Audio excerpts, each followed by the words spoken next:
ಇವತ್ತು ಬೆಂಗಳೂರಿನ ಅರಮನೆ ಮೈದಾನದಲ್ಲಿ ಪದಗ್ರಹಣ ಕಾರ್ಯಕ್ರಮ ಇತ್ತು. ಕೆಪಿಸಿಸಿ ನೂತನ ಸಾರಥಿಯಾಗಿ ಬಿಕೆ ಹರಿಪ್ರಸಾದ್ ಜವಾಬ್ದಾರಿಯನ್ನು ಇವತ್ತು ತೆಗೆದುಕೊಂಡಿದ್ದಾರೆ. ಆ ಸಂದರ್ಭದಲ್ಲಿ ಎಐಸಿಸಿ ಅಧ್ಯಕ್ಷ ಮಲ್ಲಿಕಾರ್ಜುನ್ ಖರ್ಗೆ ಸೇರಿದಂತೆ ಸಾಕಷ್ಟು ಕಾಂಗ್ರೆಸ್ನ ಹೈಕಮಾಂಡ್ ನಾಯಕರು ಇವತ್ತು ಆ ಒಂದು ಕಾರ್ಯಕ್ರಮಕ್ಕೆ ಭಾಗಿಯಾಗಿದ್ದರು. ಅದರ ಸಂಬಂಧ ಒಂದು ಬ್ರೇಕಿಂಗ್ ಅಪ್ಡೇಟ್ ಇದೆ, ಬನ್ನಿ ನೋಡ್ಕೊಂಬರೋಣ. ಇವತ್ತು ಕೆಪಿಸಿಸಿ ನೂತನ ಅಧ್ಯಕ್ಷರಾಗಿ ಹರಿಪ್ರಸಾದ್ ಪದಗ್ರಹಣವನ್ನು ಮಾಡಿದ್ರು. ಈ ಪದಗ್ರಹಣ ಕಾರ್ಯಕ್ರಮಕ್ಕೆ ಕಾಂಗ್ರೆಸ್ ಹೈಕಮಾಂಡ್ ನಾಯಕರು ಇವತ್ತು ಸಾಕ್ಷಿಯಾಗಿದ್ರು. ಇನ್ನು ಬಿಕೆ ಹರಿಪ್ರಸಾದ್ಗೆ ಡಿಕೆ ಶಿವಕುಮಾರ್ ಕೂಡ ಪಕ್ಷದ ಸಾರಥ್ಯವನ್ನು ಹಸ್ತಾಂತರವನ್ನು ಮಾಡಿದ್ರು. ಯಾಕಂದರೆ ಈ ಹಿಂದೆ ಕೆಪಿಸಿಸಿ ಅಧ್ಯಕ್ಷರಾಗಿದ್ದು ಡಿಕೆ ಶಿವಕುಮಾರ್ ಅವರು, ಈಗ ಅದು ಬಿಕೆ ಹರಿಪ್ರಸಾದ್ ಆಗಿದ್ದಾರೆ. ಹಾಗಾಗಿ ಬಿಕೆ ಆ್ಯಂಡ್ ಡಿಕೆ ಕಾಂಬಿನೇಷನ್ ಯಾವ ರೀತಿಯಾಗಿ ಸರ್ಕಾರವನ್ನು ಮುನ್ನಡೆಸ್ಕೊಂಡು ಹೋಗ್ತಾರೆ, ಪಕ್ಷವನ್ನು ಯಾವ ರೀತಿಯಾಗಿ ಮುನ್ನಡೆಸ್ಕೊಂಡು ಹೋಗ್ತಾರೆ, ಮುಂಬರುವಂಥ ಚುನಾವಣೆಗಳನ್ನು ಯಾವ ರೀತಿಯಾಗಿ ಎದುರಿಸ್ತಾರೆ, ಎಲ್ಲ ಲೆಕ್ಕಾಚಾರಗಳನ್ನು ಅಳೆದು ತೂಗಿ ಹೈಕಮಾಂಡ್ ಡಿಕೆ ಶಿವಕುಮಾರ್ಗೆ ಈಗ CM ಆಗಲಿಕ್ಕೆ ಅವಕಾಶ ಮಾಡಿಕೊಟ್ಟಿದ್ರೆ, ಇನ್ನು ಕೆಪಿಸಿಸಿ ಅಧ್ಯಕ್ಷರನ್ನಾಗಿ ಬಿಕೆ ಹರಿಪ್ರಸಾದ್ ಅವರನ್ನ ಈಗ ನೇಮಕ ಮಾಡಿದೆ. ಇವರ ನೇಮಕದಲ್ಲಿ ಸಾಕಷ್ಟು ರಾಜಕೀಯ ಲಾಜಿಕ್ಗಳಿದ್ದಾವೆ, ಲೆಕ್ಕಾಚಾರಗಳಿದ್ದಾವೆ. ಈ ರಾಜಕೀಯ ಲೆಕ್ಕಾಚಾರ ಅಂದರೆ ಅಹಿಂದ ನಾಯಕನಾಗಿ ಸಿದ್ದರಾಮಯ್ಯನವರು ಗುರುತಿಸಿಕೊಂಡಿದ್ರು. 2013ರಲ್ಲಿ ಅಹಿಂದ ಅನ್ನುವಂತಹ ಅಸ್ತ್ರವನ್ನು ಹಿಡಿದು ರಾಜ್ಯದ ಜನರನ್ನ ಗಮನ ಸೆಳೆದು ರಾಜ್ಯದ ಮುಖ್ಯಮಂತ್ರಿ ಆದರು. ಈಗ ಅವರು ರಾಜೀನಾಮೆಯನ್ನು ಕೊಟ್ಟಿದ್ದಾರೆ. ಮತ್ತೊಬ್ಬ ಅಹಿಂದ ನಾಯಕನನ್ನು ಹುಡುಕ್ತಾ ಇತ್ತು ಕಾಂಗ್ರೆಸ್ ಹೈಕಮಾಂಡ್. ಅಂತಹ ಅಹಿಂದ ನಾಯಕ ಯಾರು ಅಂತ ಒಂದಿಷ್ಟು ಹೈಕಮಾಂಡ್ ಚಿಂತನೆಯನ್ನು ನಡೆಸ್ತಾ ಇದ್ದಂಥ ಸಂದರ್ಭದಲ್ಲಿ ತಕ್ಷಣ ನೆನಪಾಗಿದ್ದು ಸಾಕಷ್ಟು ರಾಜಕೀಯ ಅನುಭವ ಇರುವಂತಹ ಕಾಂಗ್ರೆಸ್ನ ಒಬ್ಬ ಕಟ್ಟಾಳು ಅಂದ್ರೂ ಕೂಡ ತಪ್ಪಾಗ್ಲಿಕ್ಕಿಲ್ಲ, ಬಹಳ ಹಿರಿಯ ರಾಜಕಾರಣಿ ಬಿಕೆ ಹರಿಪ್ರಸಾದ್. ಈಗ ಅಹಿಂದ ಅನ್ನುವಂಥ ಒಂದು ಅಸ್ತ್ರವನ್ನು ಸಿದ್ದರಾಮಯ್ಯನವರು ಹಿಡಿದು 2013ರಲ್ಲಿ ಅಂದರೆ ಕಂಪ್ಲೀಟ್ 5 ವರ್ಷ ರಾಜ್ಯದ ಮುಖ್ಯಮಂತ್ರಿ ಆಗಿದ್ರು 2018ರವರೆಗೂ. ಈಗ ಆ ಅಹಿಂದ ಅನ್ನುವಂಥ ಕೊಂಡೀಗ ತಪ್ಪು ಹೋಗಬಾರ್ದು. ಅಹಿಂದ ಅನ್ನುವಂಥದ್ದು ಕೇವಲ ಕರ್ನಾಟಕಕ್ಕಷ್ಟೇ ಅಲ್ಲ, ಇಡೀ ದೇಶಕ್ಕೆ ಅದು ಪಸರಿಸಬೇಕು.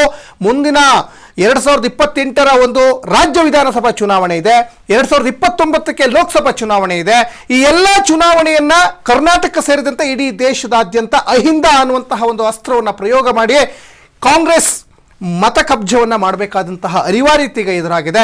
ಹಾಗಾಗಿ ಅದಕ್ಕೆ ಬೇಕಾಗಿರುವಂಥದ್ದು ಒಬ್ಬ ಅಹಿಂದ ನಾಯಕ ಜೊತೆಗೆ ಸಾಕಷ್ಟು ಹೈಕಮಾಂಡ್ ಮಟ್ಟದಲ್ಲೂ ಕೂಡ ಒಂದು ಅನುಭವ ಇರುವಂತಹ ಒಬ್ಬ ನಾಯಕನನ್ನು ಈಗ ಕೆಪಿಸಿಸಿ ಅಧ್ಯಕ್ಷರನ್ನಾಗಿ ನೇಮಕ ಮಾಡಿದೆ. ಜೊತೆಗೆ ಹರಿಪ್ರಸಾದ್ಗೆ ಡಿಕೆ ಶಿವಕುಮಾರ್ ಅವರ ಒಂದು ಅಧಿಕಾರದ ಹಸ್ತಾಂತರ ಏನಿತ್ತಲ್ಲ, ಅವರು ಈ ಹಿಂದೆ ಕೆಪಿಸಿಸಿ ಅಧ್ಯಕ್ಷರಾಗಿದ್ದರು ಡಿಕೆ ಶಿವಕುಮಾರ್. ಹಾಗಾಗಿ ಡಿಕೆ ಶಿವಕುಮಾರ್ ಕೆಪಿಸಿಸಿಯ ನೂತನ ಅಧ್ಯಕ್ಷರಿಗೆ ಧ್ವಜವನ್ನು ಹಸ್ತಾಂತರವನ್ನು ಕೂಡ ಈಗ ಮಾಡಿದ್ದಾರೆ ಅನ್ನೋದು ಕೂಡ ಗೊತ್ತಾಗ್ತಾ ಇದೆ. ಯಾಕಂದರೆ ಅವರು ಹಾಲಿ MLC ಆಗಿದ್ದರು. MLC ಆದಮೇಲೆ ಡಿಕೆ ಶಿವಕುಮಾರ್ ಸಂಪುಟದಲ್ಲಿ ಸಚಿವ ಸ್ಥಾನದ ಒಂದು ಆಕಾಂಕ್ಷಿ ಕೂಡ ಆಗಿದ್ದರು. ಅಂದರೆ ಗೃಹ ಮಂತ್ರಿ ಆಗಬೇಕು ಅನ್ನುವಂಥ ಒಂದು ನಿರೀಕ್ಷೆ ಇತ್ತು ಅವರಿಗೆ. ಆದರೆ ಹೈಕಮಾಂಡ್ ಅವರಿಗೆ ಗೃಹ ಮಂತ್ರಿ ಕೊಡದೇ ಕೆಪಿಸಿಸಿ ಅಧ್ಯಕ್ಷ ಸ್ಥಾನವನ್ನೇ ಕೊಟ್ಟಿದೆ. ಪಕ್ಷವನ್ನು ಮುನ್ನಡೆಸುವಂಥ ಜವಾಬ್ದಾರಿ, ಬಹುದೊಡ್ಡ ಜವಾಬ್ದಾರಿ ಇದು, ಅದನ್ನೇ ಕೊಟ್ಟಿದೆ. ಯಾಕಂದರೆ ಇವತ್ತು ಕಾಂಗ್ರೆಸ್ ಪಕ್ಷ ಮತ್ತಷ್ಟು ಬಲಿಷ್ಠ ಆಗಬೇಕಾದಂತಹ ಅನಿವಾರ್ಯತೆ ಎದುರಾಗ್ತಾ ಇದೆ. ಹಾಗಾಗಿ ಬಿಕೆ ಆ್ಯಂಡ್ ಡಿಕೆ ಕಾಂಬಿನೇಷನಲ್ಲೇ ಸರ್ಕಾರ ಮತ್ತು ಪಕ್ಷ ಮುಂದಿನ ಚುನಾವಣೆ, ಮುಂದಿನ ಹಲವಾರು ಸ್ಥಳೀಯ ಚುನಾವಣೆ ಎಲ್ಲವನ್ನೂ ಕೂಡ ಒಂದು ಗಮನದಲ್ಲಿಟ್ಕೊಂಡು ಅವರಿಗೆ ಸ್ಥಾನ ಕೊಟ್ಟಿದೆ. ಬರೀ ಚುನಾವಣೆ ಅಷ್ಟೇ ಅಂತಲ್ಲ, ಈಗ NDA ಸರ್ಕಾರವನ್ನು ಯಾವ ರೀತಿಯಾಗಿ ಎದುರಿಸಬೇಕು, ಅವರ ಲೋಪದೋಷಗಳನ್ನು ಯಾವ ರೀತಿಯಾಗಿ ಎತ್ತಿ ಹಿಡಿಬೇಕು. ಮತ್ತು ಇವತ್ತು ಕೆಪಿಸಿಸಿ ಅಧ್ಯಕ್ಷರಾದಂಥ ಸಂದರ್ಭದಲ್ಲಿ ಎಐಸಿಸಿ ಅಧ್ಯಕ್ಷ ಮಲ್ಲಿಕಾರ್ಜುನ್ ಖರ್ಗೆ ಅವರು ನೇರವಾಗಿ ಮೋದಿಯವರ ವಿರುದ್ಧ ವಾಗ್ದಾಳಿ ಮಾಡಿದರು. ಕೇಂದ್ರ ಸರ್ಕಾರದ ವಿರುದ್ಧವಾಗಿ ವಾಗ್ದಾಳಿಯನ್ನು ಮಾಡಿದರು. ಮೋದಿ ಇಡೀ ದೇಶವನ್ನೇ ಮಾರಿಬಿಟ್ರು ಅಂದರು. ಇನ್ನು ಅಮೆರಿಕದ ಅಧ್ಯಕ್ಷ ಡೊನಾಲ್ಡ್ ಟ್ರಂಪ್ ಇಡೀ ವಿಶ್ವವನ್ನೇ ಮಾರಕ್ಕೆ ಹೊರಟಿದ್ದಾರೆ ಅಂತ ಹೇಳ್ತಾ ಇದ್ರು. ಮೋದಿ ಇಸ್ ಮೈ ಫ್ರೆಂಡ್ ಅಂತ ಹೋಗೋವಾಗ ಹೇಳ್ತಾ ಇರ್ತಾರೆ. ಮೋದಿ ಮತ್ತು ಡೊನಾಲ್ಡ್ ಟ್ರಂಪ್ ವಿಶ್ವಕ್ಕೆ ಮಾರಕ ಅನ್ನುವಂತಹ ಲೆಕ್ಕಾಚಾರದಲ್ಲೇ ಇವತ್ತು ಎಐಸಿಸಿ ಅಧ್ಯಕ್ಷ ಮಲ್ಲಿಕಾರ್ಜುನ್ ಖರ್ಗೆ ಅವರು ಇಲ್ಲಿ ಪ್ರಧಾನಿ ನರೇಂದ್ರ ಮೋದಿಯವರ ವಿರುದ್ಧವಾಗಿ ಗದ ಪ್ರಹಾರವನ್ನೇ ಮಾಡಿದರು. ಸ್ಪೆಷಲಿ ಬೆಲೆ ಏರಿಕೆಯನ್ನು ಖಂಡಿಸಿ ಪ್ರಧಾನಿಗೆ ಖರ್ಗೆ ನೇರವಾಗಿ ಪ್ರಶ್ನೆಯನ್ನು ಮಾಡಿದ್ದಾರೆ. ಇವತ್ತು ಪ್ರತಿ ವಸ್ತುಗಳ ಬೆಲೆ ಕೂಡ ಜಾಸ್ತಿ ಆಗ್ತಾ ಇದೆ, ಭ್ರಷ್ಟಾಚಾರ, ಕೊಲೆ, ಅತ್ಯಾಚಾರ ಎಲ್ಲವೂ ಕೂಡ ನಡೀತಾ ಇದೆ. ಹಾಗಾಗಿ ಮುಂದಿನ ಸಲ ನಮ್ಮ ಸರ್ಕಾರ ಬರಬೇಕು ಅಂತ ನೆರೆದಿದ್ದಂಥ ಜನರಿಗೆ ಮನವಿ ಕೂಡ ಮಾಡಿಕೊಂಡ್ರು. ಮಲ್ಲಿಕಾರ್ಜುನ್ ಖರ್ಗೆ ಏನು ಮಾತಾಡಿದ್ರು ಬನ್ನಿ ನೋಡ್ಕೊಬರೋಣ. ಡೆಲ್ಲಿಯಲ್ಲಿ ನಾವು ಬರದೇ ಹೋದರೆ ಈ RSS BJP ಮೋದಿ ಇವರು ದೇಶವನ್ನು ಹಾಳು ಮಾಡಕ್ಕೆ ಏನು ಪ್ರಯತ್ನ ಮಾಡ್ತಾ ಇದ್ದಾರೆ, ಇವರು ಹೋಗೋದಿಲ್ಲ. ಇವ್ರಿಗೆ ನೀವು ಮನೆಗೆ ಕಳಿಸ್ಬೇಕಾದ್ರೆ ನೀವು ಮನಸ್ಸು ಮಾಡಬೇಕು. ನಮ್ಮ ಕಾರ್ಯಕರ್ತರು, ಮುಖಂಡರು, ನಾಯಕರು, ಇದು ಎಲ್ಲರೂ ಕೂಡ, ಯಾಕಂದ್ರೆ ಇದರ ಪರಿಣಾಮ ಹೆಣ್ಮಕ್ಕಳ ಮೇಲೆ ಬೀಳ್ತಾ ಇದೆ, ಯುವಕರ ಮೇಲೆ ಬೀಳ್ತಾ ಇದೆ. ಅದಕ್ಕಾಗಿ ಹೇಳಿದ ಇನ್ಫ್ಲೇಷನ್ ಇದು ಮೋದಿ ಅವ್ರ ಕೊಡುಗೆ. ಅನ್ಎಂಪ್ಲಾಯ್ಮೆಂಟ್ ಇದು ಮೋದಿ ಅವ್ರ ಕೊಡುಗೆ. ಮೊದಲ ಅಧಿಕಾರಕ್ಕೆ ಬರುವಾಗ ಹೇಳ್ದ, ಬಂದ ಮೇಲೆ 2 ಕೋಟಿ ನೌಕರಿ ನಾನು ಪ್ರತಿ ವರ್ಷ ಕೊಡ್ತೀನಿ ಅಂದ. ಕೊಟ್ರ 2 ಕೋಟಿ? ಯಾಕೆ ಇವತ್ತು ಬಿಜೆಪಿ ಯುವಕರು ಅಥವಾ AVBP ಅವ್ರದ್ದು ಅವ್ರು ಯಾಕೆ ಕೇಳೋದಿಲ್ಲ?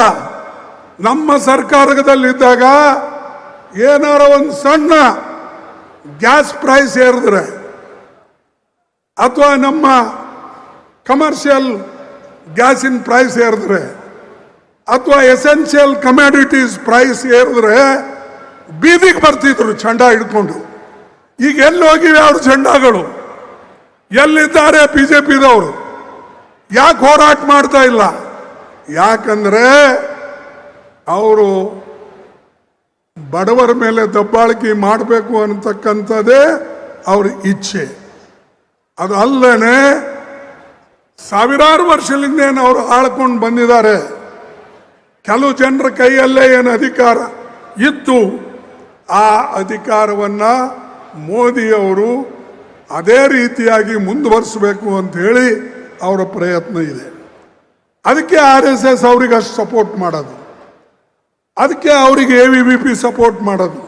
ಇವತ್ತಿನ ಪದಗ್ರಹಣ ಕಾರ್ಯಕ್ರಮದಲ್ಲಿ ಸಾಕಷ್ಟು ಕೇಂದ್ರ ಸರ್ಕಾರದ ವಿರುದ್ಧ ಗಂಭೀರವಾದಂತಹ ಆರೋಪವನ್ನು ಮಾಡಿದರು AICC ಅಧ್ಯಕ್ಷ ಮಲ್ಲಿಕಾರ್ಜುನ್ ಖರ್ಗೆ ಅವರು. ಸಾಕಷ್ಟು ವಸ್ತುಗಳ ಬೆಲೆ ಇವಾಗ ಗಗನಕ್ಕೇರ್ತಾ ಇದೆ. ಮತ್ತೊಂದು ಕಡೆ ವಸ್ತುಗಳ ಬೆಲೆ ಗಗನಕ್ಕೇರ್ತಾ ಇರೋದ್ರ ಜೊತೆಗೆ ಇಲ್ಲಿ ಇವಾಗ ಗ್ಯಾಸ್ ವಿಚಾರ ಇರ್ಬೋದು ಅಥವಾ ಬೇರೆ ಬೇರೆ ರಾಷ್ಟ್ರಗಳ ಒಂದು ಸಮನ್ವಯತೆ ವಿಚಾರ ಇರ್ಬೋದು, ಜೊತೆಗೆ ಟ್ರಂಪ್ ವಿಚಾರವನ್ನು ಕೂಡ ಪ್ರಸ್ತಾಪವನ್ನು ಮಾಡಿದರು.